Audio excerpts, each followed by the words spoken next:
Hey everybody, so today I'm going to be showing you how to use your Spectra S2 breast pump.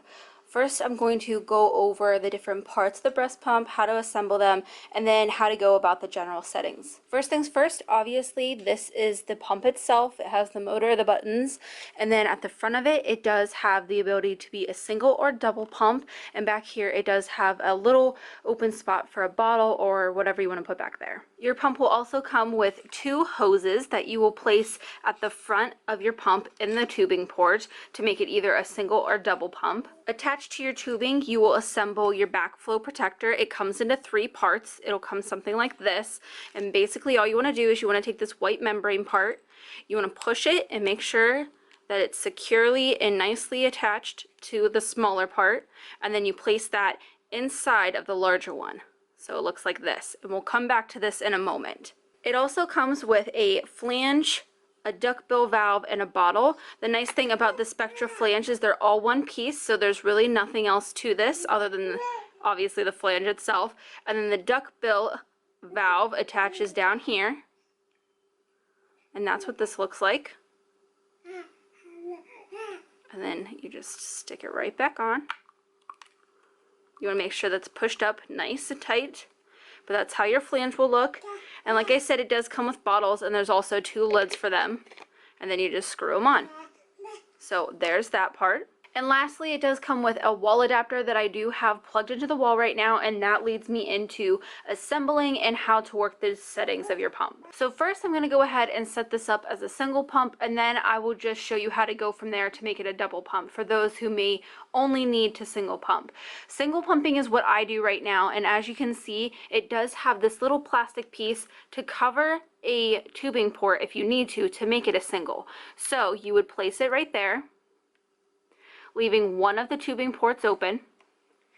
You grab one of your hoses, you go ahead and you put it right on here. Now these hoses are kind of like a silicone material. They stick to everything, they pick up all kinds of lint and hair, and it also does make it a little difficult to get it on the tubing port, but I do like it because it's nice and secure and it's harder to get off as well. So as soon as you have the tubing hooked up, you're going to take the end that's not attached to the pump, and you're going to take your backflow protector that we had assembled earlier. There we go.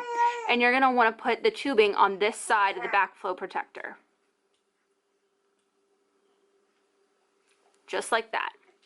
So after you have your backflow protector hooked up to your tubing, you're going to hook your backflow protector up to the back of your flange. It's just going to go in that little part right there. You just want to screw it on, and there you go. Now you'll be ready to pump. So as for making the S2 a double pump, all you would do is you would go to the front of here, you would unplug the little white piece, so the other tubing port is open now. You would go ahead, take your other tubing and attach it in there. And then once it's nice and secure, you would do the exact same setup as what I had shown earlier. I will have my individual review of this pump listed down below. You can go ahead and check that out because I do show towards the end of the video how loud the pump is. So I'm going to go ahead and zoom you guys in. First things first, you're going to obviously want to plug your pump in. So this is the end of the wall adapter. I'm just going to bring it over here, and your port for that is on the right hand side of your pump. So there we go. It's all plugged in now. So as for the buttons, this is your power button. This is your letdown button. This is going to increase the cycle. This is going to decrease the cycle or frequency. And then this is going to increase suction, and this is going to decrease suction. This is your light. And the light does have two settings. So you hit it twice, and then the third time shuts it off. So I'm going to go ahead and turn it on. And as you can see, it goes straight to the memory of what I last pumped on. And my tip for you, which I know is kind of hard sometimes, but if you could try to remember to turn your pump down before you turn it off during your last pump session, it'll greatly save you for when you don't remember that it's going to go straight to the memory, because this is super high suction. If I have the flange already on my boob and I turn this on, it's going to like rip my nipple off. So my suggestion is to try and remember to turn it down if you can. If not, just don't put your flange on first, so you can go ahead and turn it down. You can see if I turn it down and then I turn it off, turn it back on, see, it's right there. So if you can remember to do that, it's awesome. But anyways, it starts you off in expression mode. So if you hit the letdown mode, it's going to go into stimulation mode. This is a two-phase expression. This is supposed to mimic a baby's natural sucking pattern where they suck really quick at first to stimulate milk and then they suck slower to express milk later. Okay, I'm going to keep the light on. It looks like in my viewfinder it might be a little easier to see with the light on. Okay, and I'm also going to stand in the way of the sun. So as you can see right up here, it is symbolized that we are in stimulation mode. Over here is your cycle rate, over here is your vacuum, in the middle you have a timer. This, I'm not sure if it actually means anything, but it is kind of cool to look at. Now in stimulation mode, you cannot have a different cycle rate. You're stuck at 70. That's all that's available. But you can adjust the vacuum level.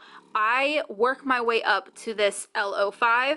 I normally start on 2.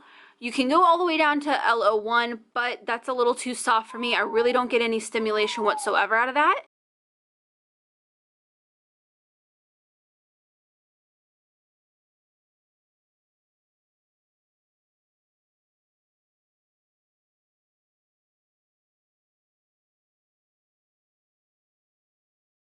So like I said, I normally start out at 2, and then I just slowly work my way up. As I start to feel like it's stimulating me less and less, I'll push it up, I'll push it up, and I'll push it up until I'm all the way at LO5. So basically, you want to stay in stimulation mode until you see milk. Once you start getting streams of milk, go ahead and go into expression mode. And then just kind of play with this pump, see what works best for you. Everybody has a different setting that they like. And that's one of the things that I like about this pump is that it's very unique and it can offer different stimulations. Just a little tip for anybody out there who may have this happening to them.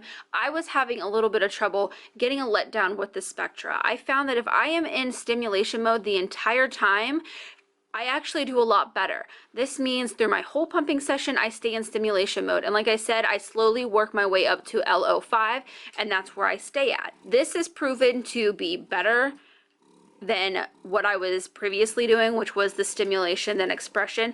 There's no wrong way to pump as long as you are emptying your breast thoroughly.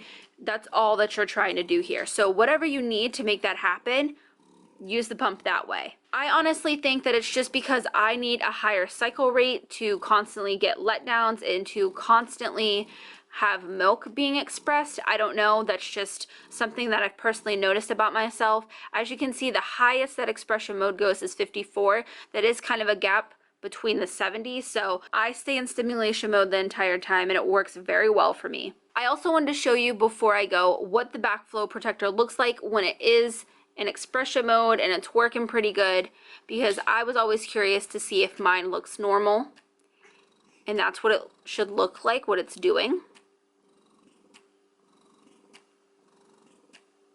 But yeah, I think that is about everything, guys. Like I said, this pump you're going to have to mess around with. There is a lot of settings, so you're going to have to find what works well for you.